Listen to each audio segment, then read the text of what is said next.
Hello students, कैसे हो आप। तो स्टूडेंट, हम लोग बिजनेस स्टडीज के अंदर chapter number 3 private public and global enterprise, ये चैप्टर हम लोगों ने स्टार्ट किया था। मैं आपके सामने निकाल लेता हूं इस चैप्टर को, स्क्रीन शेयर कर देता हूं आपके साथ।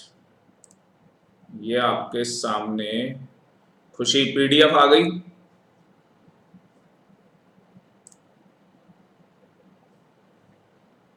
Yes sir. ठीक है। तो स्टूडेंट, लास्ट टाइम पे हम लोग ये चैप्टर स्टार्ट किया था, private public and global enterprises. Last time पे हम लोग कहां तक कर चुके थे। हाँ जी, गवर्नमेंट कंपनीज हमने कर लिया था क्या। गवर्नमेंट कंपनीज है ना, गवर्नमेंट कंपनीज हमने कर लिया था। गवर्नमेंट कंपनीज हमने कर लिया था।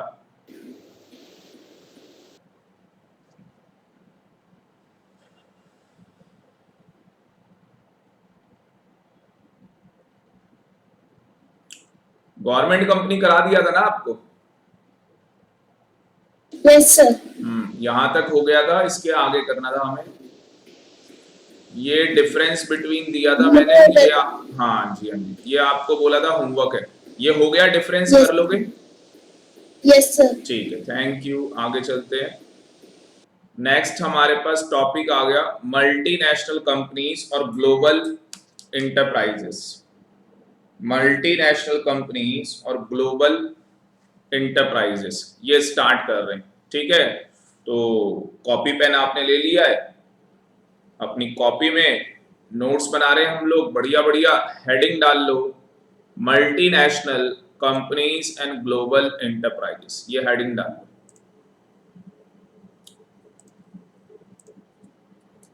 ये हेडिंग डाल लो। अब स्टूडेंट इसके बाद लिखो, देखो यहाँ पे वर्ड क्या बोला है इसने। अगर आप ध्यान से देखोगे तो इसने क्या वर्ड बोला है, मल्टीनेशनल कंपनीज। तो हमारे पास वर्ड आ गया मल्टी और दूसरा वर्ड आ गया नेशनल। तो जहां पे आपने लिखा है मल्टीनेशनल कंपनीज, आप क्या करो, इसको मल्टीनेशनल वर्ड को दो पार्ट में ब्रेकअप कर दो, मल्टी और नेशनल। दो पार्ट में ब्रेकअप कर दो, मल्टी और नेशनल। मल्टी के नीचे लिखो, मल्टी का मतलब क्या है, मैनी। मल्टी का मतलब क्या है, मैनी। मैनी का मतलब क्या होता है, एक से ज्यादा, वन और मोर। वन और मोर।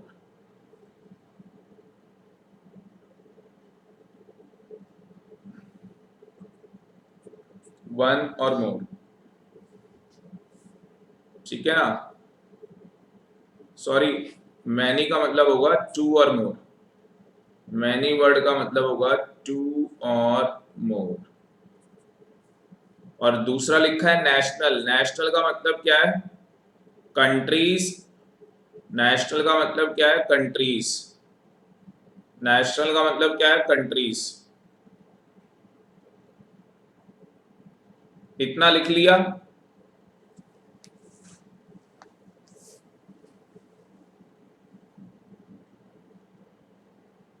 Yes sir. हाँ, वेरी गुड दीपांशु। अब बेटा देखो, मल्टी का मतलब क्या हो गया सर, मैनी। नेशनल का मतलब क्या हो गया, कंट्रीज। तो देखो वर्ड क्या बन गया, multinational. Multinational means a company. Multinational का मतलब क्या है, एक कंपनी है। विच ऑपरेट्स, ऑपरेट्स का मतलब उसकी बिजनेस एक्टिविटी। ऑपरेट्स का मतलब उसकी बिजनेस जो एक्टिविटीज हैं वो क्या हो रही है, in many countries. Many countries का मतलब उसकी बिजनेस एक्टिविटीज दो, दो या दो से ज्यादा कंट्रीज के अंदर चल रही। अगर किसी भी कंपनी की बिजनेस एक्टिविटीज दो कंट्री या दो कंट्री से ज्यादा कंट्रीज में वो अपनी बिजनेस एक्टिविटीज कर रही है, तो उस कंपनी को क्या बोलेंगे, एमएनसी। उस कंपनी को क्या बोलेंगे, एमएनसी। एमएनसी का मतलब multi national companies. Multinational companies, कभी सुना भी होगा आपने एमएनसी, तो आपने सुना भी होगा एमएनसी। तो आज के बाद अगर आपसे कोई पूछे मल्टीनेशनल कंपनीज क्या होती हैं, तो उसको बताना मल्टी और नेशनल दो वर्ड से मिलके बना है मल्टीनेशनल, ठीक है जी। और मल्टी का मतलब होता है मैनी, मतलब दो या दो से ज्यादा, नेशनल का मतलब होता है कंट्रीज, तो मल्टीनेशनल वर्ड बन गया। मल्टीनेशनल मींस, यहां से लिखना स्टार्ट करना, आगे आगे यहां से स्टार्ट करना लिखना। Multinational means a company which operates in many countries, which operate in many countries. उसके बाद फुल स्टॉप आ जाएगा, फिर बाद में लिख लेना, बाद में कॉपी कर लेना। मैं बता देता हूं कहां से कहां तक लिखना है, मैं आपको बता देता हूं कहां से कहां तक लिखना है। सच अ कंपनी हैज ब्रांचेस, उसकी क्या है, ब्रांचेस है, फैक्ट्रीज है, वर्कशॉप्स है डिफरेंट कंट्रीज के अंदर। अ मल्टीनेशनल कॉर्पोरेशन, प्लीज अभी लिखना मत, अभी समझ लो। अ मल्टीनेशनल कॉर्पोरेशन, कॉर्पोरेशन का मतलब क्या होता है बेटा, कंपनी। कॉर्पोरेशन का मतलब क्या होता है, company. Is also known as transnational corporation, global enterprises, international enterprises. तो इनको transnational corporation, global enterprise, international enterprise भी इनको बोला जाता है। Headquarter of multinational companies are located in one country, जो हेडक्वार्टर होगा वो एक कंट्री में होगा, उस कंट्री को बोलेंगे होम कंट्री। जैसे इंडिया, जैसे इंडिया।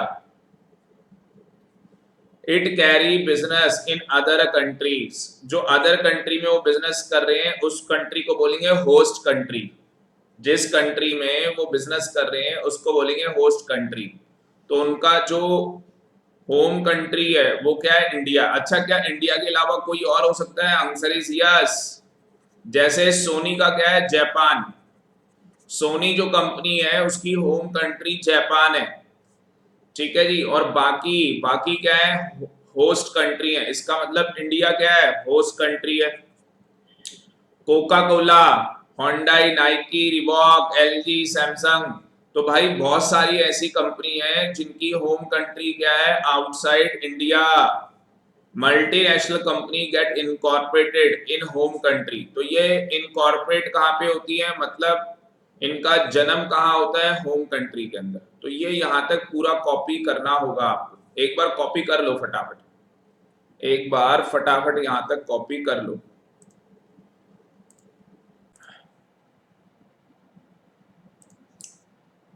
चलो जी, हो गया नोट डाउन।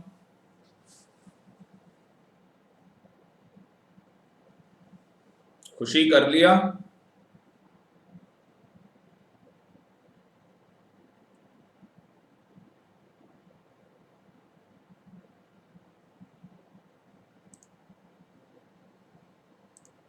Yes sir. ठीक है, आगे चलो।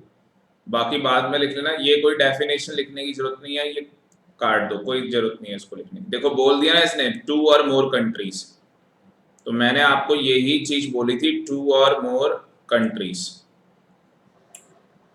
उसके बाद हमारे पास अगली हेडिंग डालो, अगली हेडिंग डालो, features characteristics of multinational companies. क्या फीचर्स क्या है मल्टीनेशनल कंपनीज के, क्या फीचर्स हैं। सबसे पहला फीचर क्या है मल्टीनेशनल कंपनी का, हाँ जी, सबसे पहला फीचर मल्टीनेशनल कंपनी का क्या है, खुशी पढ़ो क्या लिखा है।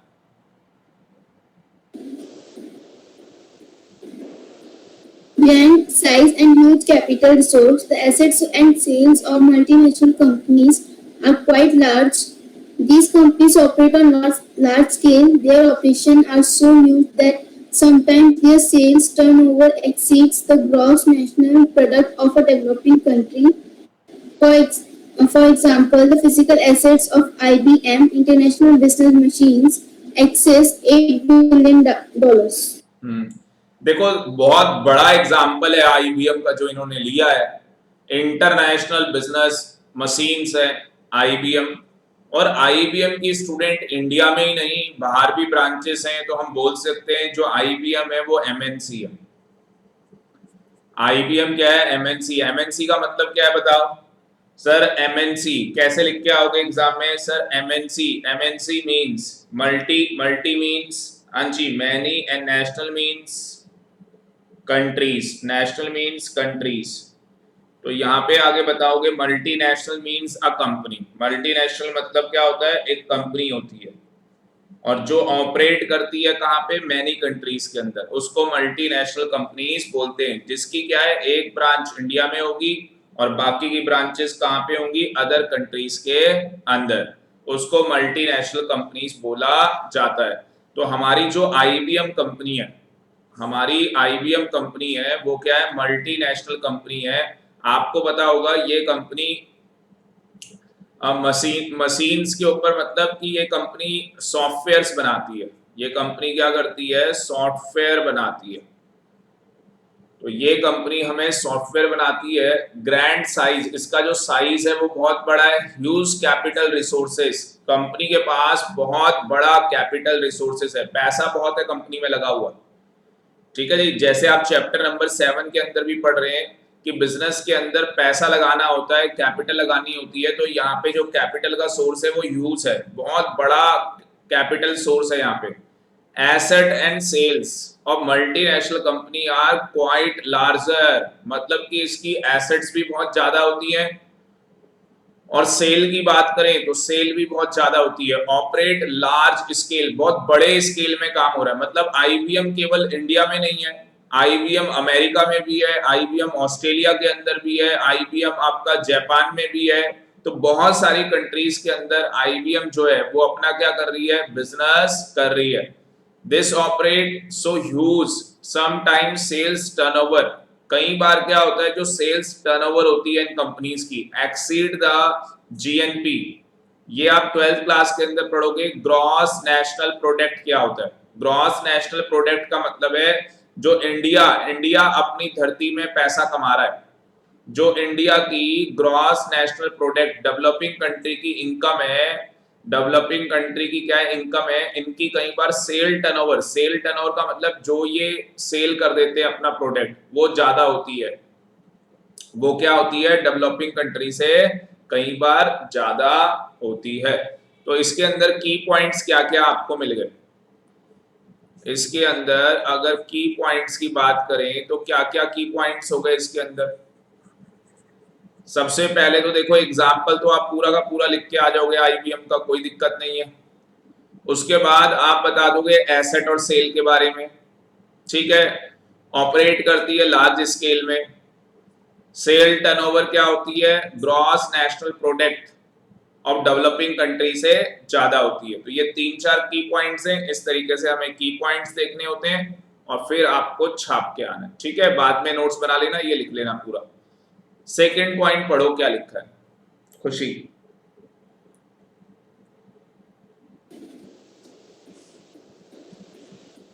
Centralized control. The branches of multinational companies separate in different countries are controlled and managed from the headquarters located in home country.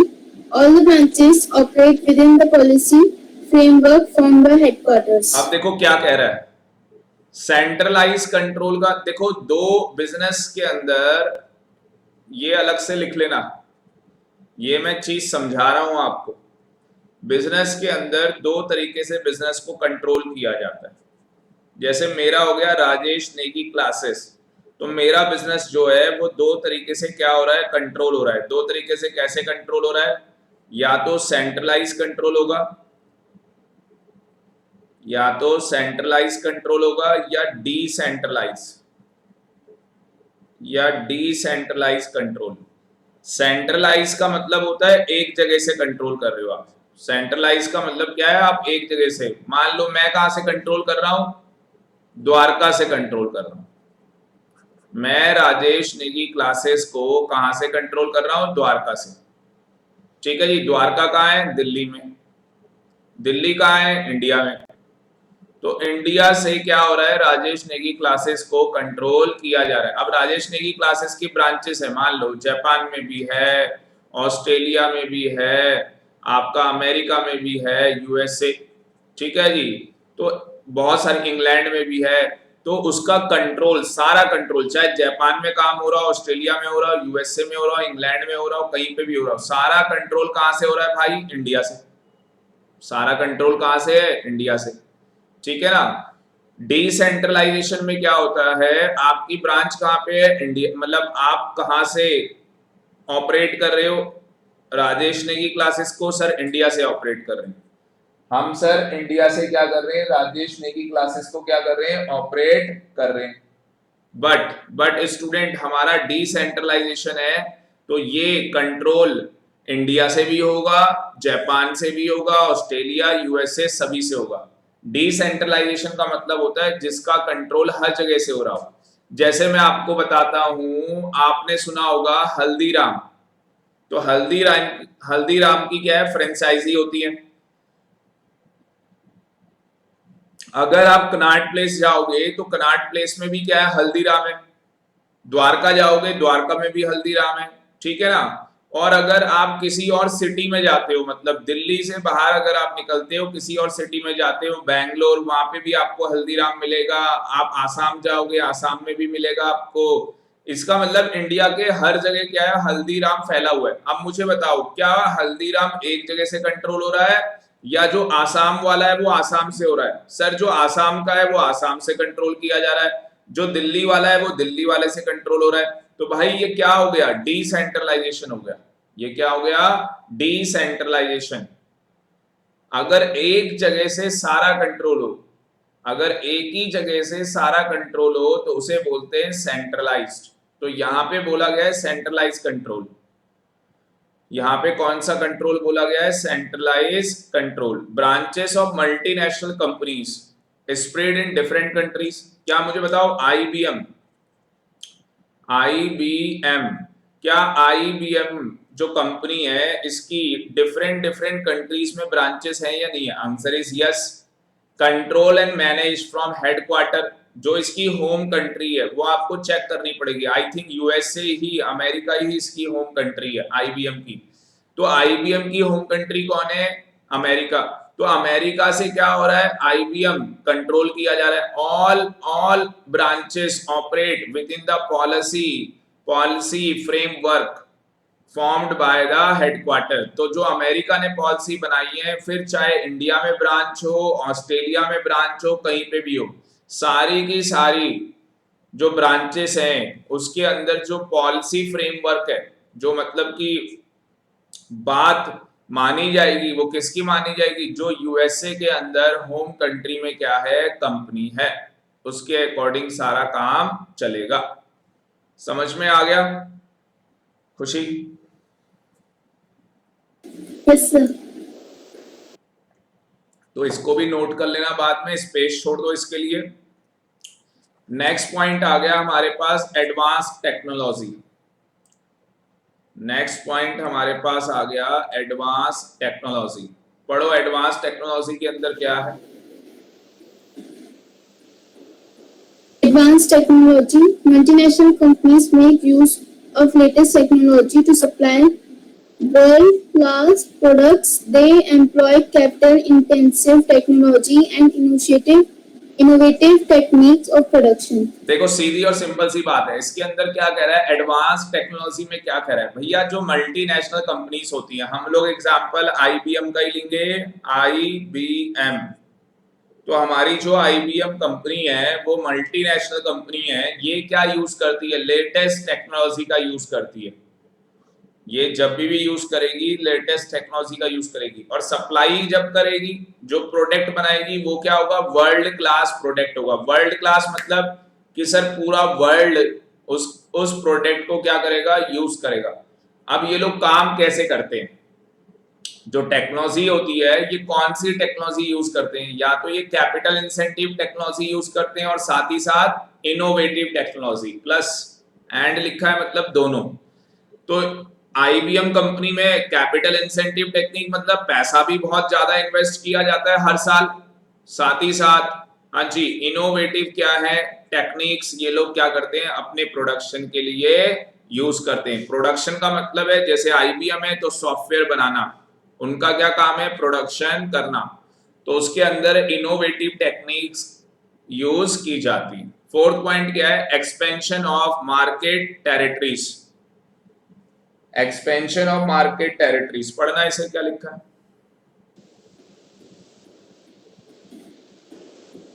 Expansion of market territory. Due to its vast resources and excellent marketing skill, a multinational corporation has access to international markets. It is able to sell its products services in different countries. A multinational corporation operates in more than one country. It has its plant, factories, office in several countries. It operates through a network of branches and subsidiaries in host countries. बिल्कुल ध्यान से समझो, देखो क्या बोल रहा है। Expansion का मतलब मैंने आपको बताया था, दो वर्ड होते हैं, एक डाइवर्सिफिकेशन होता है, एक एक्सपेंशन होता है। एक्सपेंशन का मतलब क्या होता है? सर आपका बिजनेस है Rajesh Negi classes education business, तो मैं राजेश नेगी क्लासेस का ही एक्सपेंशन कर रहा हूं। पहले मेरी ब्रांच दिल्ली में थी, दिल्ली के बाद राजस्थान, बैंगलोर, धीरे धीरे करके मैं इंडिया के बाहर पहुंच गया। अगर मेरा काम ऑस्ट्रेलिया में भी चला गया, क्या मुझे बताओ, क्या ऑस्ट्रेलिया में बैठ के लोग सीबीएसई बोर्ड का पेपर देते नहीं देते? आपको शायद पता हो या ना हो, मुझे नहीं पता, लोग देते हैं। दुबई में बैठ के भी लोग क्या है, सीबीएसई बोर्ड का पेपर देते हैं। बाहर बैठ के भी लोग क्या है, सीबीएसई के एग्जामिनेशन फॉर्म भरते हैं और हमारा जो सीबीएसई बोर्ड है उसके एग्जाम देते हैं। तो मुझे बताओ, क्या ऐसा हम लोग कर सकते हैं कि जो मैं 11th-12th को पढ़ा रहा हूं मैं अपनी ब्रांचेस बाहर तक कर लूं? हाँ सर, आप ऐसा कर सकते हो। तो अगर मान लो मैंने कर लिया, ऑस्ट्रेलिया चला गया, दुबई चला गया, भाई दुबई भी तो कंट्री इंडिया से बाहर है, ठीक है ना? तो मैं क्या है, मेरा जो बिजनेस है वो 2 या 2 से ज्यादा कंट्रीज में चला गया, तो मेरी जो राजेश नेगी क्लासेस है, मैं क्या बन जाऊंगा? एमएनसी बन जाऊंगा, मल्टीनेशनल कंपनी बन जाऊंगा, क्योंकि जो मेरा बिजनेस है वो 2 कंट्री या 2 से ज्यादा कंट्रीज में चल रहा है। ऑस्ट्रेलिया और दुबई में चल रहा है, 2 कंट्रीज में चल रहा है। तो मल्टीनेशनल कंपनी किसको कहते हैं? जिसका बिजनेस 2 कंट्री या 2 से ज्यादा कंट्रीज में चल रहा हो। तो मेरा 2 में चल रहा है। क्या मेरे बिजनेस का एक्सपेंशन हो गया? नहीं हो गया? हो गया। क्या मेरी मार्केट टेरिटरी इंडिया के बाहर चली गई? Answer is yes. ये सब कुछ क्यों हो पाया? क्योंकि मेरे पास बहुत बड़ा रिसोर्सेस था, मेरे पास फाइनेंस अच्छा खासा था, हमारी जो मैनेजमेंट मार्केटिंग स्किल थी वो काफी अच्छी थी। एक्सेस हम कहां पहुंच गए? इंटरनेशनल मार्केट में। हम लोग कहां पहुंच गए? इंटरनेशनल मार्केट के अंदर हम लोगों के पास इतनी एबिलिटी है कि हम अपना प्रोडक्ट इंटरनेशनल मार्केट में बेच सकते हैं। मतलब समझ रहे हो कि मैं आपको यहाँ पे श्याम विहार में जो पढ़ा रहा हूँ अकाउंट्स, अमेरिका वाला बच्चा, ऑस्ट्रेलिया वाला बच्चा वो अकाउंटेंसी मुझसे पढ़ रहा है, तो भाई इसका मतलब कि मेरे प्रोडक्ट में दम है। अगर मेरे प्रोडक्ट में दम है तो जाके वो मुझसे पढ़ रहा है ना। और मैं आज आपको बताऊं तो मेरा एक स्टूडेंट था, जब मैं बहुत पहले 2006 की बात बता रहा हूं, तो मेरा एक स्टूडेंट था, वो अमेरिका चला गया था। असली में उसकी जो सिस्टर थी वो यहाँ पे एमएनसी कंपनी में काम करती थी। तो अमेरिका से मैंने, मतलब कि वो जैसे आप अभी क्लास ले रहे हो ऐसे ऑनलाइन 2006 में उसने मेरे से ऑनलाइन क्लासेस ली थी, 1.5 से 2 महीने क्लासेस ली थी उसने मेरे से। सोचो, अमेरिका से वो बंदा मेरे से क्लास ले रहा था, बच्चा मतलब स्टूडेंट, क्योंकि वो लोग यहाँ से बाहर चले गए क्योंकि उसकी सिस्टर एमएनसी में थी, पापा उसके नहीं थे, पापा की असली में डेथ हो गई थी। तो सिस्टर ने क्या किया, भाई की पढ़ाई के लिए उसको भी बाहर लेके चली गई। पेपर उसके यहीं से थे, इंडिया से, सीबीएसई बोर्ड से ही उसने पेपर दिए, इंडिया से पेपर देने वो इंडिया आया, पर क्लासेस कहाँ बैठ के ले रहा था? अमेरिका में बैठ के वो क्लासेस ले रहा था। तो कहानी यहाँ पे क्या है कि भैया आपके प्रोडक्ट में दम होना चाहिए कि आपका जो प्रोडक्ट है वो डिफरेंट कंट्रीज के अंदर सेलेबल हो। Multinational corporation operates in more than 1 countries, बिल्कुल सही बात है। जो मल्टीनेशनल कॉर्पोरेशन होती है, कॉर्पोरेशन का मतलब क्या है? कंपनी। कॉर्पोरेशन का मतलब क्या है? कंपनी। अब जैसे देखो, सीधी बात है, किसी बच्चे के पास बिजनेस की किताब नहीं है, अब मैं अगर उसको अपनी क्लासेस दूंगा तो किताब की जरूरत ही नहीं है। जितनी भी हमारे पास चैप्टर है वो हम सारे उसको स्कैन करके भेज देंगे और वो अपने खुद के नोट्स बना लेगा। तो भैया जब खुद के नोट्स प्रिपेयर हो जाएंगे, किताब की क्या जरूरत है? अपने नोट्स पढ़ो, कहानी खत्म। तो चीजों को, रिसोर्सेस को मैनेज करना सीखो। तो यहाँ पे कहानी आपको समझ में आ रही है? हाँ सर, कहानी हमें समझ में आ रही है। इट ऑपरेट्स थ्रू नेटवर्क, हमारा नेटवर्क बना हुआ है, ब्रांचेस है हमारी, इंडिया से बाहर, और सब्सिडरीज इन होस्ट कंट्रीज। होस्ट कंट्री समझते हो ना, एक होम कंट्री होती है, एक होस्ट कंट्री होती है। होस्ट कंट्री क्या होती है, जहां पे आप बिजनेस कर रहे हो, तो वहां पे आपकी क्या है, सब्सिडरीज है। सब्सिडरी क्या होती है कि भाई जिस कंपनी के अंदर आपका 51% पैसा लगा हुआ है, जिस कंपनी में आपका 51% पैसा लगा है, इसका मतलब कि वो आपकी कौन सी कंपनी हो गई, सब्सिडरी कंपनी हो गई। अगर एक कंपनी में बाहर 100 रुपए लगे हैं और 51% पैसा मेरा है, तो इसका मतलब कि वो बच्चा भी मेरा है, वो मेरी सब्सिडरी कंपनी है। समझ में आ गया? जगह छोड़ दो लिखने के लिए। 5वां पॉइंट, ओग्लोपोलिस्टिक पावर्स। ये पढ़ना क्या है,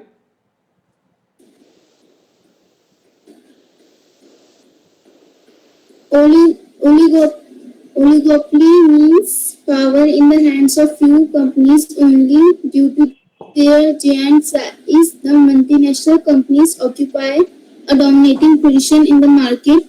They also take over other firms to acquire huge power. For example, Hindustan Lever Limited acquired Tata Oil Mills, Bonds Indian, etc. to improve its market share. सबसे पहले हमें ये जानना होगा ओग्लिगोपोली का मतलब क्या होता है। ओग्लिगोपोली होता क्या है? देखो, ओग्लिगोपोली का मतलब क्या होता है। ओग्लिगोपोली का मतलब ये हम लोग आपकी जो इकोनॉमिक्स है उसके अंदर भी हम लोग पढ़ेंगे, उसके अंदर भी हमारे पास आएगा। आपने मोनोपोली वर्ड सुना है? मोनोपोली,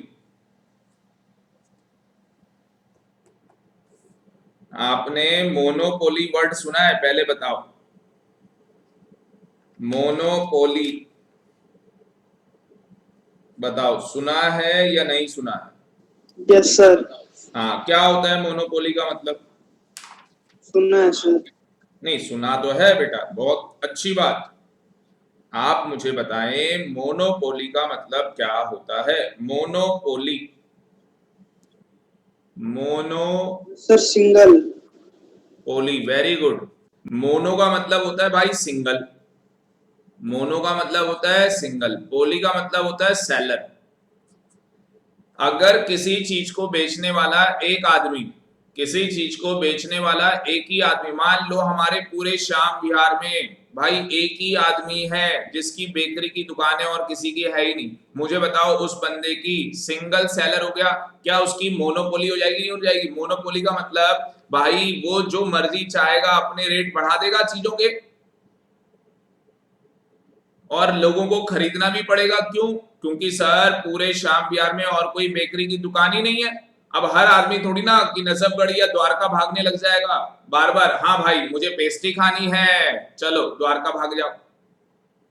अब एक एक पेस्ट्री खाने के लिए, पेटिस खाने के लिए वो हर आदमी द्वारका थोड़ी ना भागेगा। और अगर एक ही दुकान है पूरे श्याम विहार के अंदर, एक ही दुकान है, आपको नहीं लग रहा भाई उसकी मोनोपोली हो जाएगी, मतलब उसकी बदमाशी हो जाएगी, जो वो चाहेगा वही करेगा, दूसरे लोगों के साथ एक तरीके से अत्याचार होगा, लोगों को लूटेगा।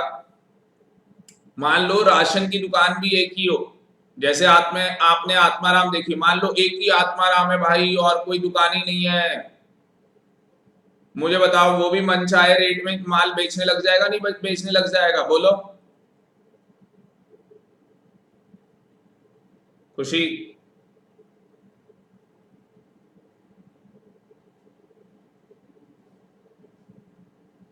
हाँ Deepanshu. Yes sir. Yes sir. अब मुझे एक चीज बताओ, ओग्लियोपोली का मतलब क्या है? ओग्लियोपोली का मतलब है फ्यू सेलर। लिख लो, ओग्लियोपोली का मतलब है फ्यू सेलर, मतलब कि बेचने वाले लोग तो हैं पर फ्यू है, मतलब कम है। जैसे जैसे मैं आपको बताता हूं, जो गोल्फ आपने सुना होगा, गोल्फ खेलते हैं लोग, तो जो लोग गोल्फ खेलते हैं बेटा उसके जूते आते हैं, आपको पता है उसकी जूते बनाने वाली कंपनी बहुत कम है, क्योंकि एक जूते का जो पेयर है कम से कम आप मान के चलो 20,000 रुपए का आता है। और ये तो मैं तब की बात बता रहा हूं जब मेरे को आज से 5 साल पहले पता लगा था कि गोल्फ के जो शूज होते हैं वो भाई 20,000 रुपए के आते हैं। मेरे को तो पता ही नहीं था। तो आप मुझे ये बताओ भाई, कौन आदमी पैदा हो गया जो 20,000 रुपए के जूते पहनेगा, और कौन सी कंपनी पैदा हो गई जो 20,000 रुपए के जूते बनाएगी? कंपनियां तो 300 रुपए, 400 रुपए, 500, 600, 1000, 10,000 ऐसे बनाती हैं। 20,000 के कौन बना रहा है? फॉर्मूला 1 आपने सुना होगा, रेसिंग होती है भाई, फॉर्मूला 1 कार की रेसिंग होती है भाई साहब। जो उसकी किट आती है, जो आदमी वो पूरी किट पहनता है, ब्लड प्रूफ किट होती है, वो कपड़ा होता है, वो 2.5 लाख रुपए का कपड़ा है। वो 2.5 लाख रुपए के कपड़े कौन पहनता है, मुझे बताओ जरा। हाँ भाई दीपांशु, बात समझ में आ रही है? Yes sir. ओलिगोपोली, ओलिगोपोली, पोली का मतलब क्या? सेलर। पोली का मतलब क्या? सेलर। और ओलिगो का मतलब क्या? फ्यू। ओलिगो का मतलब क्या? फ्यू। मतलब कि बेचने वाले लोग तो हैं पर कम लोग हैं, बेचने वाले लोग तो हैं पर कम लोग हैं। ऐसा नहीं है कि भैया, अब मुझे बताओ जो मर्सिडीज गाड़ी है, क्या मुझे बताओ फ्यू सेलर है या नहीं है मर्सिडीज गाड़ी को बेचने वाले, या हर कोई बंदा मर्सिडीज बेच रहा है?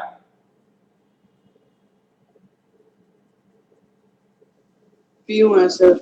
हाँ, और जैसे वो ये वाली भी बाइक ले लो, हार्ले डेविडसन, तो भाई साहब क्या हर आदमी हार्ले बेच रहा है क्या? पूरे नजफगढ़ तक शोरूम नहीं है इसका, पूरे द्वारका तक नहीं है, मायापुरी में शोरूम है हार्ले डेविडसन का।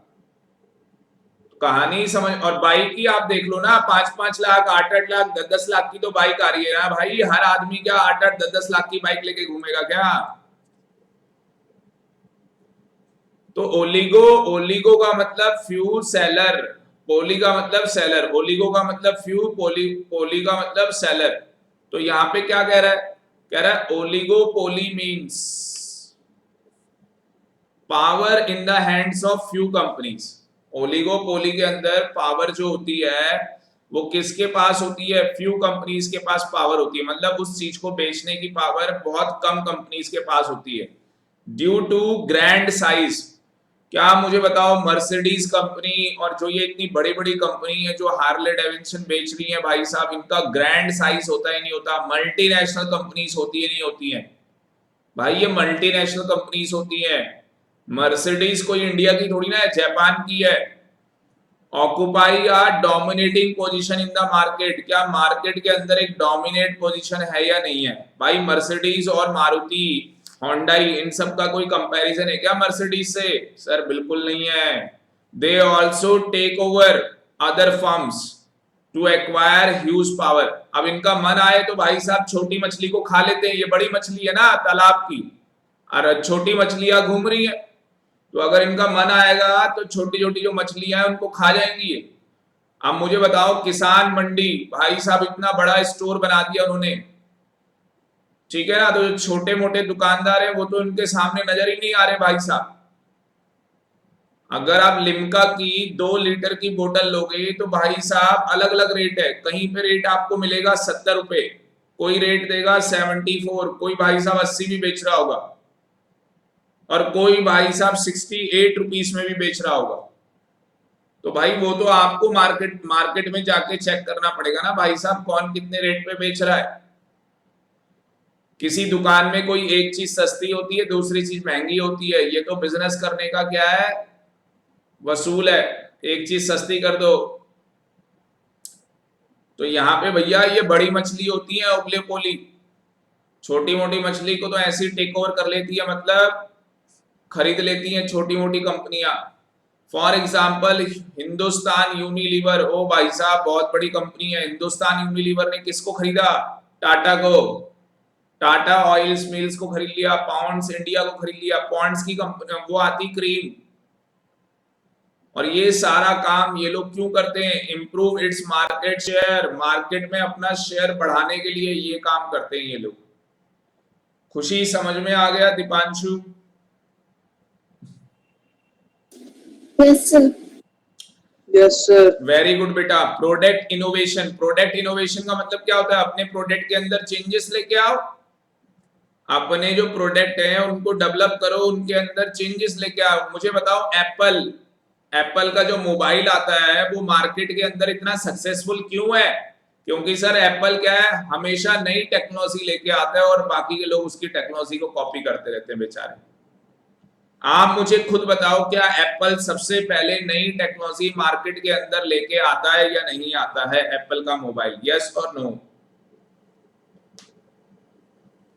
Yes, sir. Very Yes, good, sir. Very good. 7 point देखो क्या है 7 पॉइंट के अंदर, मार्केटिंग स्ट्रेटजी। क्या मुझे बताओ एप्पल वालों की अपनी एक मार्केटिंग स्ट्रेटजी है या नहीं है? भाई बहुत हाई लेवल की मार्केटिंग स्ट्रेटजी है एप्पल वालों की। They spend huge amount of marketing. Marketing में एप्पल वाले बहुत पैसा खर्च करते हैं। आप बड़ी बड़ी होर्डिंग देखोगे, जो बड़े बड़े हाईवे हैं, अगर आप उनमें होर्डिंग देखोगे, जब एप्पल का मोबाइल लॉन्च होता है तो भाई वहां पे उसकी एड लगी होती है, एप्पल के मोबाइल की वहां पे एड लगी होती है। They use aggressive marketing strategy in order to increase their sale in short period. छोटे ही टाइम पे आपको पता है कितने एप्पल के मोबाइल बिक जाते हैं भाई साहब। सब कुछ किसके ऊपर है? मार्केटिंग स्ट्रेटेजी के ऊपर है। Their advertising and sales promotion technique are normally very effective. तो इनकी क्या है, एडवर्टाइजिंग और सेल्स प्रमोशन टेक्निक्स क्या है, बहुत ज्यादा हाई है, बहुत ज्यादा क्या है, high. Foreign collaboration, foreign collaboration क्या मतलब है इसका? खुशी पढ़ो एक बार।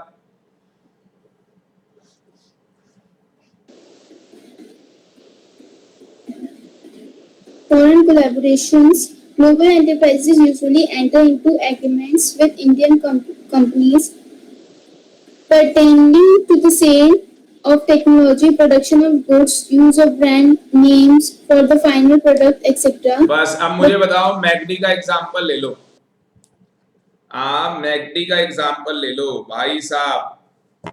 मैकडी मुझे बताओ कोई इंडिया का थोड़ी ना है भाई, बाहर का है। ये क्या है जो मैकडोनल्ड्स है, ये क्या है भाई, बाहर का। तो हम यहाँ पे जो एग्जांपल है वो मैकडोनल्ड्स का हम यहाँ पे एग्जांपल ले रहे हैं। तो ये जो मैकडोनल्ड है ये कहाँ का है? बाहर का है। ये कहाँ का है? बाहर का ब्रांड है। और भाई साहब क्या बेच रहा है? बर्गर, बर्गर बेच रहे भाई साहब। लोगों को बर्गर खिला रहे भाई। रेडी में भी बर्गर मिलता है पर वो बिना हाथ धोए बनाता है बेचारा, ठीक है, गंदा सा बर्गर नाली के ऊपर। और मैकडी में जाके भी बर्गर मिलता है भाई साहब, बिल्कुल हाइजीनिक बर्गर होता है भाई साहब, कोई गंदगी नहीं, कोई कुछ नहीं। तो ग्लोबल इंटरप्राइजेस, तो मैकडोनल्ड क्या है भाई? ग्लोबल इंटरप्राइज है। Using entered into an agreement. क्या मैकडोनल्ड ने एग्रीमेंट किया होगा, नहीं किया होगा इंडियन कंपनीज के साथ? यस, उसने इंडियन कंपनीज के साथ क्या किया? एग्रीमेंट किया। और ऐसा करने से क्या हुआ? उसकी सेल्स बढ़ गई। ऐसा करने से उसकी क्या हो गई? सेल्स बढ़ गई। आज की डेट में मैकडोनल्ड्स की फ्रेंचाइजियां नहीं बेची जाती, पहले बिकती थी भाई, आज की डेट में नहीं बेचते। अब जैसे पिज्जा हट है, 50 लाख की फ्रेंचाइजी है इसकी। अगर आपको पिज्जा हट की फ्रेंचाइजी लेनी है 50 लाख रुपए लगते हैं भाई साहब। 50 लाख रुपए दो, फ्रेंचाइजी ले लो। आपका डोमिनोज है, डोमिनोज का आप आधा कर लो 20-25 लाख में, साल का 20-25 लाख रुपए, 20-25 लाख रुपए दो, फ्रेंचाइजी मिल जाएगी। आप डोमिनोज का नाम लगा के पिज्जा बेच सकते हो, कोई दिक्कत नहीं। तो यहाँ पे फॉरेन कोलैबोरेशन मतलब कि जो ये बाहर की कंपनीज हैं ये इंडिया की कंपनीज के साथ क्या करती हैं? हाथ मिला लेती हैं। Pretending to increase their sales, मतलब कि to the sales of technology, मतलब कि अपनी टेक्नोलॉजी बेच देते हैं या प्रोडक्ट ऑफ गुड्स बेच देते हैं या अपना ब्रांड बेचते हैं। मैंने यहाँ पे ब्रांड की बात की है। तो ये मैकडोनल्ड इन सब ने अपना क्या बेचा है? ब्रांड यहाँ पे बेच दिया। नाइकी, पूमा, रिबॉक, इन सब ने अपना ब्रांड क्या किया हुआ है इंडिया में इन फॉरेन लोगों ने क्या किया है? कोलैबोरेशन किया है। कोलैबोरेशन का मतलब अपना हाथ मिला लिया, किसके साथ? इंडियन कंपनीज के साथ। इंडियन कंपनीज के साथ क्या मिला लिया? हाथ मिला लिया, ठीक है जी। बाकी ये सेफगार्ड्स लिखे हैं ये एक बार पढ़ लेना, होस्ट कंट्रीज लाइक इंडिया।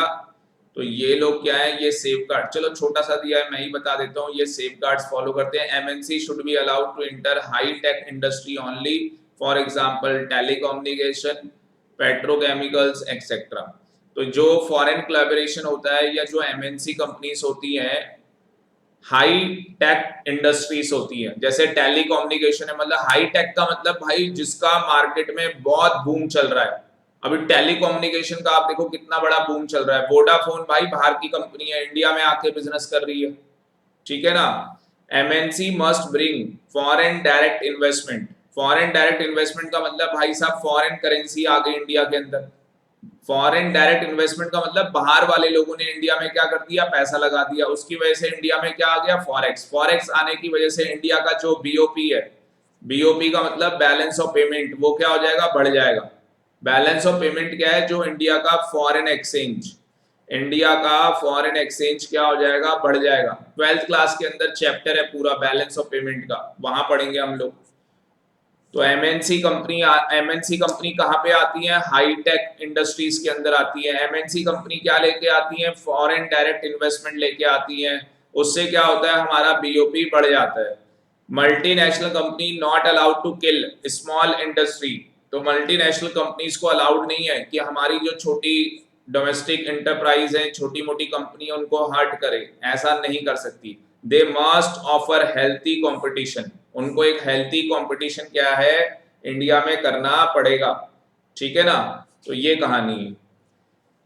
इसके आगे हमारे पास ज्वाइंट वेंचर का कॉन्सेप्ट है। चलो जी, एक बार आप लोग रिवाइज कर लो सारा, मल्टीनेशनल वाला एक बार रिवाइज कर लो सारा, फिर हम लोग ज्वाइंट वेंचर वाला स्टार्ट करते हैं। एक बार पूरा रिकैप कर लो ऊपर, फिर हम लोग ज्वाइंट वेंचर वाला स्टार्ट करेंगे। एक बार रिकैप कर लो। ज्वाइंट वेंचर के बाद क्या रह गया इसमें, खत्म है ना फिर ये चैप्टर। ज्वाइंट वेंचर के बाद public private partnership, public private partnership, फिर खत्म है भाई, फिर खत्म है चैप्टर।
चलो हो गया।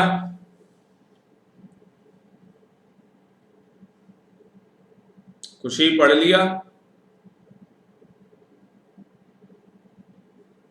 Yes, sir. हाँ, ज्वाइंट वेंचर आ जाओ। देखो ज्वाइंट वेंचर क्या है, आपने पार्टनरशिप सुनी है? हाँ सर। पार्टनरशिप कहां पे होती है? जब दो या दो से ज्यादा लोग मिलके आपस में क्या करते हैं? बिजनेस। दो या दो से ज्यादा लोग आपस में क्या करते हैं? बिजनेस करते हैं। क्या मुझे बताओ, पार्टनरशिप फर्म के अंदर जो बोला गया है to or more persons, partnership में बोला गया है टू और मोर पर्सन, क्या ये पर्सन्स आर्टिफिशियल भी हो सकता है? मैंने उस दिन भी बताया था। और क्या ये नेचुरल भी हो सकता है? तो मैंने उस दिन बोला था कि एक बंदा कौन है? Natural person. और दूसरा कौन है? Artificial person. मतलब राजेश नेगी क्लासेस या रिलायंस इंडस्ट्री, ठीक है ना? तो एक बंदा कौन है? नेचुरल पर्सन है, और दूसरा कौन है? Artificial person. क्या दोनों मिलके पार्टनरशिप कर सकते हैं? मैंने उस दिन भी आप लोगों से क्वेश्चन पूछा था। आप लोगों ने मेरा लॉ वाला लेक्चर भी देखा है पूरा पार्टनरशिप का। तो आंसर बताओ, क्या एक नेचुरल पर्सन और आर्टिफिशियल पर्सन मिलके पार्टनरशिप कर सकते हैं या नहीं? आंसर इज यस और नो।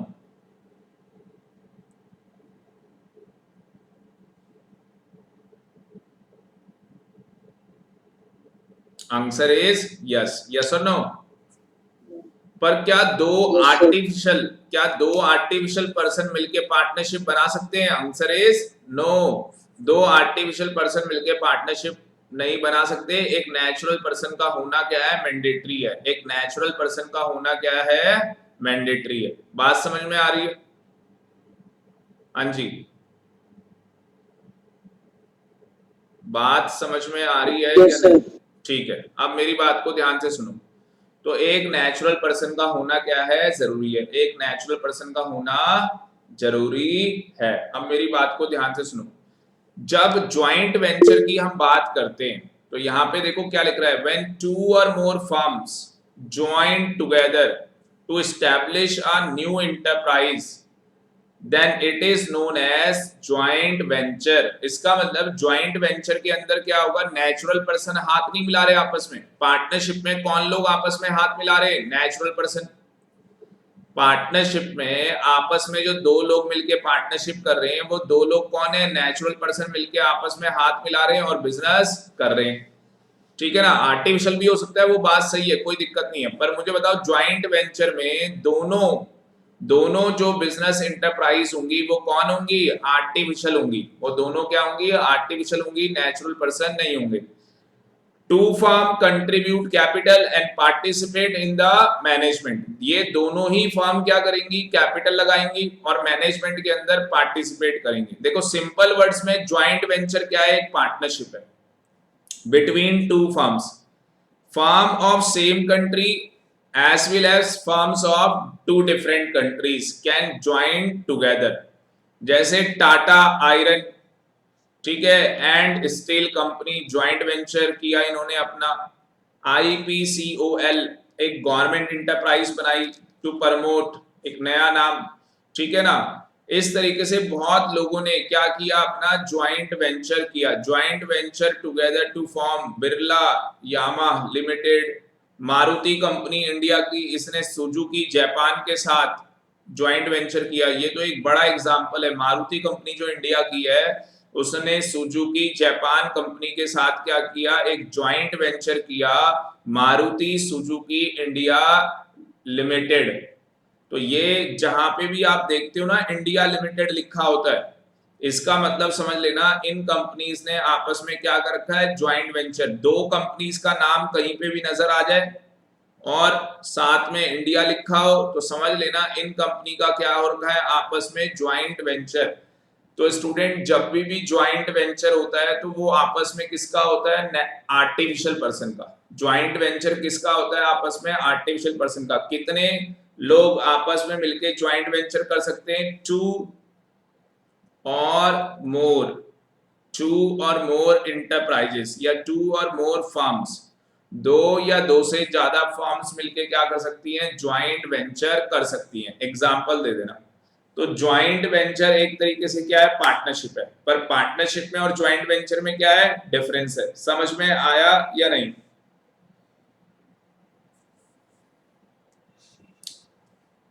खुशी समझ में आ गया? सर हाँ बोलो बेटा। सर तो हम पार्टनरशिप फर्म को एक तरह से जॉइंट वेंचर कह सकते हैं। नहीं, देखो क्या कहानी है, बिल्कुल ध्यान से सुनो। आपने क्या बोला, पार्टनरशिप फर्म को क्या क्या बोल सकते हैं, क्या हम ज्वाइंट वेंचर बोल सकते हैं, यही बोला ना आपने? Yes sir. हाँ, तो आपने सही बोला, पार्टनरशिप फर्म को आप ज्वाइंट वेंचर तो बोल सकते हो, पर ज्वाइंट वेंचर कब बोलोगे? अब बोलो ना, ज्वाइंट वेंचर कब बोलोगे? जब सर दो आर्टिफिशियल पर्सन ने मिलके हाथ मिलाया होगा। अगर अगर वो पार्टनर, अब मुझे बताओ, जो पार्टनरशिप है उसमें उसमें क्या दो आर्टिफिशियल पर्सन मिलके पार्टनरशिप कर सकते हैं? Answer is no, answer is no. तो एक पार्टनरशिप फर्म ज्वाइंट वेंचर नहीं होगी। ज्वाइंट वेंचर क्यों नहीं होगी? क्योंकि सर दो आर्टिफिशियल पर्सन मिलके पार्टनरशिप नहीं कर सकते। ज्वाइंट वेंचर के अंदर क्या होता है, दो आर्टिफिशियल पर्सन मिलके क्या करते हैं, तभी तो कह रहा है joint venture is a partnership. Joint venture partnership है, पार्टनरशिप ज्वाइंट वेंचर नहीं होता। जब जब दो देखो सीधी सिंपल सी बात है, तुम मैं और खुशी, हम तीनों मिलके बिजनेस कर रहे हैं। कौन सा बिजनेस हो गया? पार्टनरशिप का।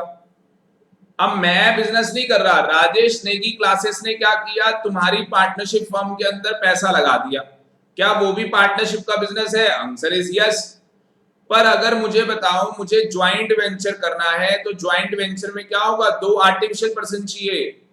राजेश नेगी क्लासेस और रिलायंस, भाई दोनों आपस में मिल गए, दोनों ने ज्वाइंट वेंचर कर लिया। मुकेश अंबानी ने कहा मुझे कि सर आप बहुत अच्छा पढ़ाते हैं, ऐसा करते हैं, दोनों मिलके एक ज्वाइंट वेंचर कर लेते हैं, आपका राजेश नेगी क्लासेस और मेरा रिलायंस, दोनों मिलके क्या करते हैं, ज्वाइंट वेंचर कर लेते हैं और पूरे वर्ल्ड में पढ़ाएंगे बच्चों को। अब तो उसको बोलेंगे भाई ज्वाइंट वेंचर। क्या एक तरीके से पार्टनरशिप हुई ना, पर आप इसे पार्टनरशिप नहीं बोल सकते। वो हम बस ये कह रहे हैं कि एक तरीके से है पार्टनरशिप, पर पार्टनरशिप थोड़ी ना देखा जाए तो। समझ में आ रहा है कुछ? Yes sir. हाँ, वेरी गुड। फीचर्स देखो क्या है इसके। सबसे पहला फीचर क्या है, इंक्रीज रिसोर्सेज एंड कैपेसिटी। अब रिसोर्सेज बढ़ जाएंगे भैया, राजेश नेगी क्लासेस के साथ रिलायंस आ चुका है भाई साहब, मुकेश अंबानी आ गया मेरे साथ, भाई मेरे रिसोर्सेज बढ़ जाएंगे, मेरी कैपेसिटी बढ़ जाएगी। तो ज्वाइंट वेंचर क्या है, कंपनीज, ज्वाइंट वेंचर क्या है, एक तरीके से कंपनीज हैं, गेट लार्ज रिसोर्सेज, फाइनेंशियल समझ गए ना, चैप्टर नंबर 7, फाइनेंशियल रिसोर्सेज ज्यादा मिल जाएगा, ह्यूमन रिसोर्सेज, लोग काम करने वाले ज्यादा मिल जाएंगे, कंपनी इससे क्या हो जाएगी, ग्रो करेगी, एक्सपेंड करेगी जल्दी, quickly and efficiently. Access to new market and distribution of network, क्या हम नई मार्केट को एक्सेस करेंगे? Answer is yes. अब हम कौन सी मार्केट को एक्सेस कर रहे हैं? इंडिया की।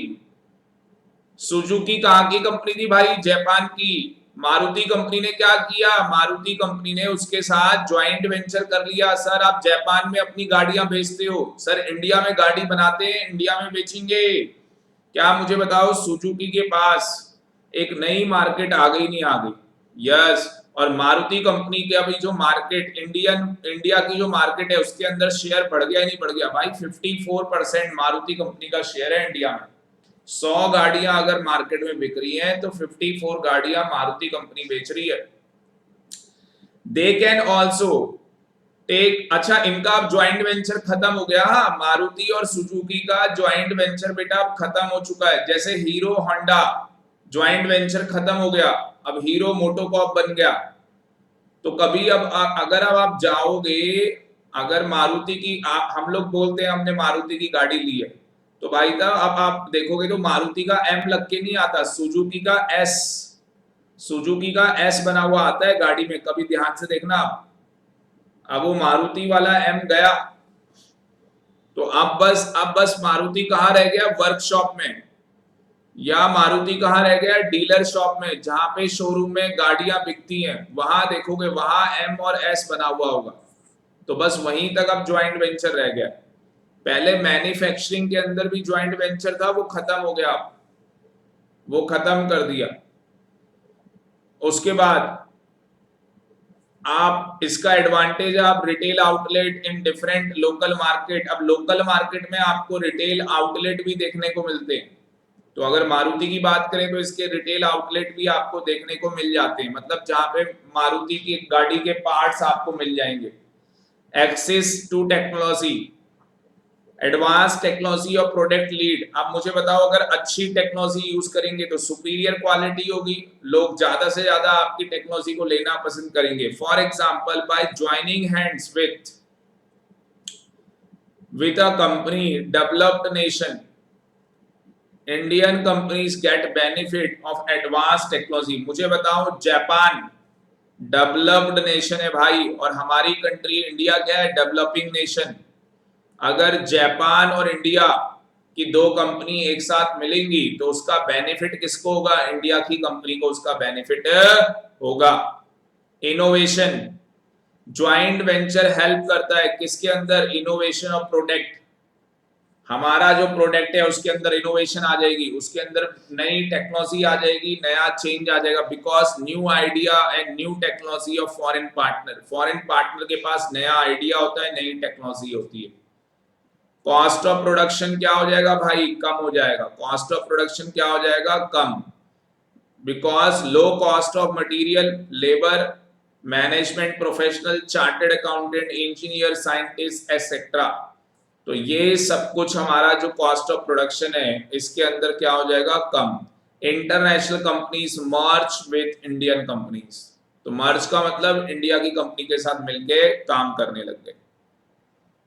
स्टैब्लिश्ड ब्रांड नेम, क्या मुझे बताओ, मारुति का एक ब्रांड बन गया ही नहीं बन गया? सुजुकी के साथ हाथ मिलाने से मारुति का एक ब्रांड बना या नहीं बना, बन गया sir.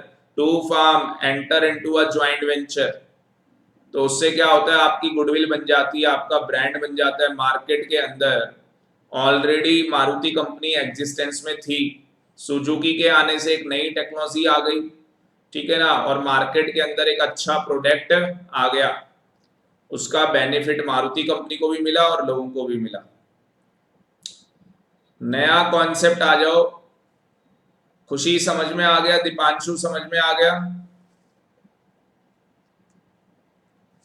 Yes sir. Yes, sir. हाँ, वेरी गुड बेटा। नया कॉन्सेप्ट है हमारे पास, public private partnership. Public private partnership ये क्या होती है, इसको बोलते हैं ट्रिपल पी, या इसको पी का क्यूब बोल लो, या इसको P3 बोल लो। ये देखो इसके अलग अलग नाम है। ट्रिपल पी का मतलब क्या है, पब्लिक भी है, प्राइवेट भी है और पार्टनरशिप भी है। पब्लिक क्या होती है आपको पता ही है, जिसमें गवर्नमेंट का पैसा लगा होता है। प्राइवेट क्या होती है, जिसमें हम लोगों का पैसा लगा हुआ है। पार्टनरशिप क्या होती है वो आपको पता ही है।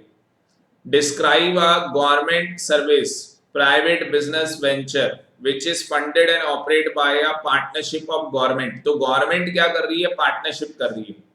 क्या गवर्नमेंट एक private company, sorry private company बोलना गलत होगा, प्राइवेट सेक्टर कंपनीज के साथ, जैसे अभी कोविड-19 के चलते हुए गवर्नमेंट ने कई प्राइवेट हॉस्पिटल्स के साथ क्या किया, हैंडशेक किया कि भैया अगर मान लो कोरोना की कोई प्रॉब्लम आती है, बेड की कमी पड़ती है, तो आप लोग हमारी क्या करना, हेल्प करना। तो कहानी क्या है यहाँ पे कि गवर्नमेंट क्या कर रही है, प्राइवेट सेक्टर जो कंपनीज है उनके साथ पार्टनरशिप कर रही है।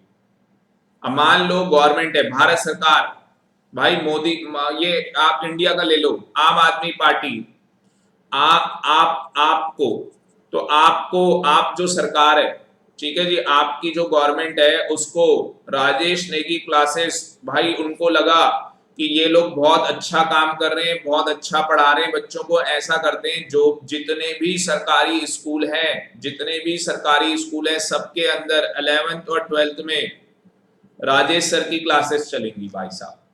क्या मुझे बताओ, मेरी राजेश ने की क्लासेस को गवर्नमेंट का सपोर्ट मिल गया नहीं मिल गया? मिल गया।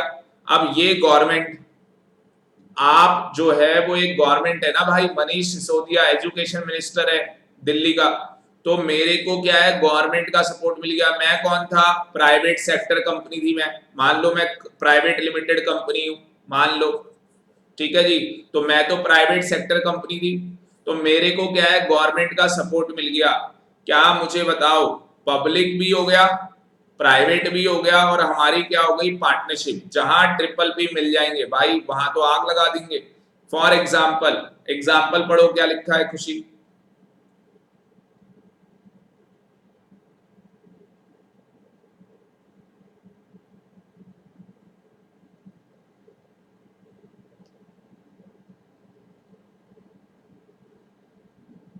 Deepanshu,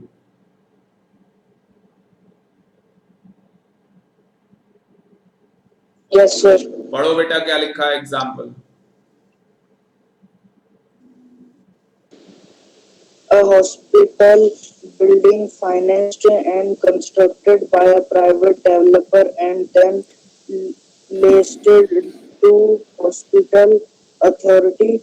The private company acts as the landlord and provides housekeeping services and other non-medical services, whereas hospital For services example, a are hospital provided by the hospital authority, that is government. बस देखो खुशी, देखो यहाँ पे ध्यान से देखो क्या कह रहा है, यहाँ पे कह रहा है जो हॉस्पिटल बिल्डिंग है। अब मुझे बताओ, एक हॉस्पिटल की बिल्डिंग बनानी है। खुशी सुनो, यहाँ से माइक ऑफ कर दो अपना। एक हॉस्पिटल की क्या बनानी है, बिल्डिंग। अब हॉस्पिटल की जो बिल्डिंग है भाई, वो कौन बना रहा है, प्राइवेट डेवलपर। एक हॉस्पिटल की बिल्डिंग बनानी है, ये बिल्डिंग है भाई साहब, हॉस्पिटल है,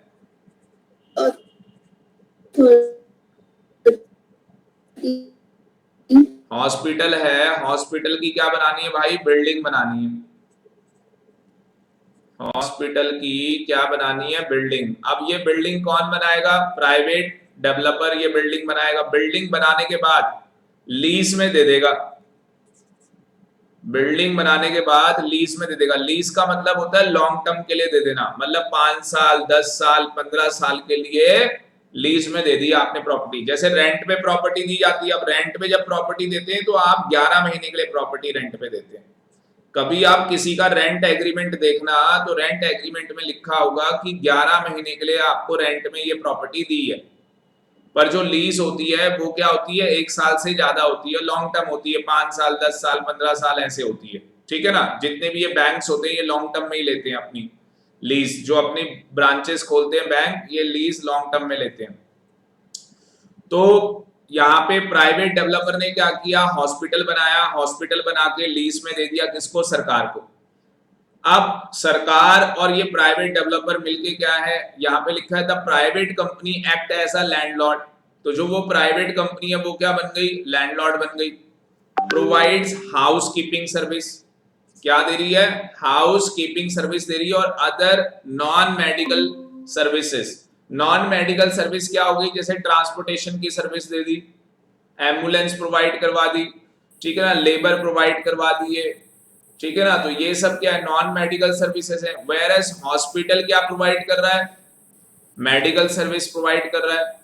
तो hospital services are provided by hospital authority. Hospital किसका है भाई, सरकार का।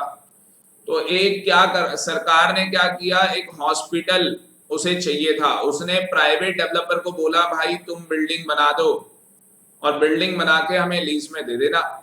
तो क्या मुझे बताओ, यहाँ पे पब्लिक प्राइवेट इन दोनों ने मिलके आपस में पार्टनरशिप करके वो हॉस्पिटल की बिल्डिंग बना ली या नहीं? आंसर इज यस, इन्होंने मिलके क्या कर लिया, हॉस्पिटल की बिल्डिंग बना ली। तो कॉन्ट्रैक्ट किसके बीच में होता है हमेशा, जो यहाँ पे कॉन्ट्रैक्ट होता है वो पब्लिक सेक्टर और प्राइवेट पार्टीज के बीच में क्या होता है, कॉन्ट्रैक्ट होता है। इस कॉन्ट्रैक्ट के अंदर अगर आप यहाँ पे ध्यान से देखोगे तो यहाँ पे क्या कह रहा है, बियर फाइनेंशियल, टेक्निकल और ऑपरेशनल रिस्क। तो यहाँ पे क्या लिखा है, triple P is a contract. Triple P का मतलब क्या है भाई, public private partnership is a contract between public sector and private party in which private party provides public services and bear financial, उसको पैसा लगाना पड़ता है, टेक्निकल सब कुछ, ऑपरेशनल जो रिस्क फैक्टर है वो उसी का होता है। cost using services, in sometimes triple B cost using services is borne by the user of services and not by the taxpayer, and in some of the cost providing services is borne by wholly or by partly by government। Cost bearing services क्या है, अब भाई government hospital है तो government hospital के अंदर जो खर्चा होगा, मेडिसिन ये सब कुछ, वो कौन बियर करेगा, सरकार बियर करेगी। टैक्स पेयर, जो लोग टैक्स पे कर रहे हैं वो लोग बियर नहीं करेंगे। Provision of capital subsidy, project that aim at creating public goods in infrastructure sector, the government may provide capital subsidy in the form of one time grant to make more attractive to the private sector. In some cases government provide revenue subsidy including tax breakers or by providing guaranteed annual revenue। देखो क्या है, जो हमारे private sector है, तो कई ऐसे private sector है जहां पे गवर्नमेंट क्या करती है, कैपिटल सब्सिडी देती है। कैपिटल सब्सिडी का मतलब, मान लो मेरी राजेश ने की क्लासेस है तो मैं बच्चों को पढ़ा रहा हूं, मैं गरीब बच्चों को एजुकेशन दे रहा हूं, मैं गरीब बच्चों को एजुकेशन दे रहा हूं, तो उन्होंने मुझे क्या किया, कैपिटल सब्सिडी दे दी, मतलब मेरे को कैपिटल दे दी, पैसा दे दिया। भैया बिना पैसे के मेरा काम नहीं चल पाएगा ना, तो मुझे कैपिटल सब्सिडी दे दी, पैसा दे दिया, ठीक है, वन टाइम काफी अच्छा पैसा मेरे को दे दिया। इन सम केसेस गवर्नमेंट क्या करती है, मुझसे टैक्स नहीं लेगी, जो मैं पैसा कमाता हूं, मुझे प्रॉफिट होता है, उसमें मेरा टैक्स क्या कर देगी, ब्रेक कर देगी, मुझसे टैक्स नहीं लेगी। तो मेरे को क्या है, दो तरीके से पैसा मिल सकता है, या तो मुझे कैपिटल दे देंगे या तो मेरा टैक्स माफ कर देंगे। तो इस तरीके से सरकार क्या करती है, पार्टनरशिप कर लेती है कि भैया आप क्या करो, सरकारी स्कूल के बच्चों को पढ़ाओ, राजेश नेगी क्लासेस, आप क्या करो, सरकारी स्कूल के सारे बच्चों को अकाउंट्स पढ़ाओ, हम उसके बदले आपको क्या करेंगे, पैसा देंगे, कैपिटल प्रोवाइड करवाएंगे, या हम आपको क्या करेंगे, जो आपको प्रॉफिट हो रहा है आपसे टैक्स कम लेंगे, आपसे टैक्स क्या लिया जाएगा, कम लिया जाएगा। 6 पॉइंट है इसके। चौथा पॉइंट क्या है, pertaining to higher purity of project and public welfare, triple P suitable for higher purity projects, मतलब जहां पे इंफ्रास्ट्रक्चर सेक्टर के प्रोजेक्ट हैं, जैसे गवर्नमेंट का एक प्रोजेक्ट है क्या, टारगेटेड एट पब्लिक वेलफेयर के लिए, डीएमआरसी। अब भाई जो डीएमआरसी है ये क्या है, दिल्ली मेट्रो रेलवे कॉर्पोरेशन। तो ये आपको पता है दिल्ली के अंदर, हमारी दिल्ली के अंदर क्या है, मेट्रो चलती है। अब इसके अंदर पैसा गवर्नमेंट ने लगाया, सरकार ने लगाया, दिल्ली गवर्नमेंट ने इसके अंदर पैसा लगा रखा है, पर जो प्राइवेट सेक्टर है वो क्या कर रहा है, जो डीएमआरसी में एम्प्लॉय काम करते हैं वो किसने प्रोवाइड करवाए, प्राइवेट सेक्टर ने प्रोवाइड करवाए। वो किसने प्रोवाइड करवाए, प्राइवेट सेक्टर के ने प्रोवाइड कराए। जो इंफ्रास्ट्रक्चर बनाए, मेट्रो स्टेशन ये सब बनाए गए, वो किसने प्रोवाइड करवाया, प्राइवेट सेक्टर ने पैसा लगाया उसके अंदर। क्या मैं बोल सकता हूँ पब्लिक और प्राइवेट सेक्टर ने एक पार्टनरशिप कर ली कि भैया द्वारका में एक मेट्रो स्टेशन बनाना पड़ेगा, तो प्राइवेट सेक्टर ने पैसा लगाया, भाई मेट्रो स्टेशन बना दिया, ठीक है जी। तो बात समझ में आ रही है यहाँ पे क्या हो रहा है, ये देखो दिल्ली मेट्रो आ गई, शेयरिंग ऑफ रेवेन्यू। अब ये लोग आपस में क्या करेंगे, रेवेन्यू शेयर करेंगे, गवर्नमेंट और प्राइवेट इंटरप्राइज क्या करेंगी, रेवेन्यू को एक रेशो में शेयर करेंगी। रेवेन्यू का मतलब क्या होता है, जो प्रॉफिट है उसको शेयर किया जाए। Problem of triple P, main problem of triple P project is that private investor obtain rate of return that was higher than the government bond rate, even though most of the income risk is borne by public sector। तो असली में problem क्या है triple P के अंदर, जो private sector investors होते हैं वो चाहते हैं कि हमें ज्यादा से ज्यादा रिटर्न मिले। असली में गवर्नमेंट के बॉन्ड्स होते हैं। गवर्नमेंट के क्या होते हैं? बॉन्ड्स, जिनके अंदर अगर आप पैसा लगाओ तो आपको क्या मिलेगा? इंटरेस्ट मिलेगा। पर उनका जो इंटरेस्ट की जो परसेंटेज है वो जो प्राइवेट सेक्टर के अंदर जो इन्वेस्टर हैं वो जिन प्रोजेक्ट के अंदर पैसा लगाते हैं उनके अंदर रिटर्न ज्यादा होती है। रिटर्न का मतलब क्या? मैंने 100 रुपए लगाए, भारत सरकार का जो बॉन्ड है वो 10% का इंटरेस्ट पे कर रहा है, पता लग रहा है जो प्राइवेट इन्वेस्टर है उनके अंदर जो प्रोजेक्ट है वो 15% का मुझे रिटर्न दे रहा है। तो भैया मैं पैसा तो वहीं लगाऊंगा ना जहां मेरे को इंटरेस्ट ज्यादा मिलेगा। तो कई बार ये बहुत ज्यादा प्रॉब्लम आती है और प्राइवेट इन्वेस्टर्स इतना पैसा वहां पे इन्वेस्ट नहीं कर पाते, पर कई जगह मैनेज हो जाता है, पैसा इन्वेस्ट हो जाता है। तो डीएमआरसी के अंदर बहुत ज्यादा पैसा प्राइवेट इन्वेस्टर्स का भी लगा हुआ है, साथ ही साथ गवर्नमेंट ने भी पैसा लगा रखा है। देखो बिजनेस के अंदर पैसा लगाया जाता है तो रिटर्न के लिए ही लगाया जाता है कि भैया हमें क्या मिलेगा? रिटर्न मिलेगा। समझ में आया या नहीं आया? खुशी?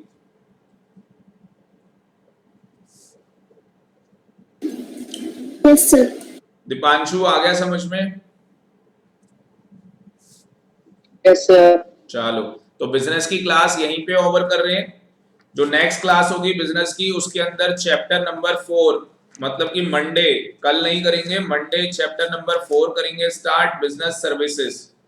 ठीक है ना? और अभी इकोनॉमिक्स के अंदर हमारा एक छोटा सा टॉपिक रह गया था, उसको कंप्लीट करते हैं। तो मैं कहीं नहीं जा रहा, आप कहीं नहीं जा रहे, मैं एक बार बस फाइल खोल लूं, मैनेज कर लूं चीजों को, और फिर अपनी बिजनेस की इकोनॉमिक्स की क्लास स्टार्ट करते हैं।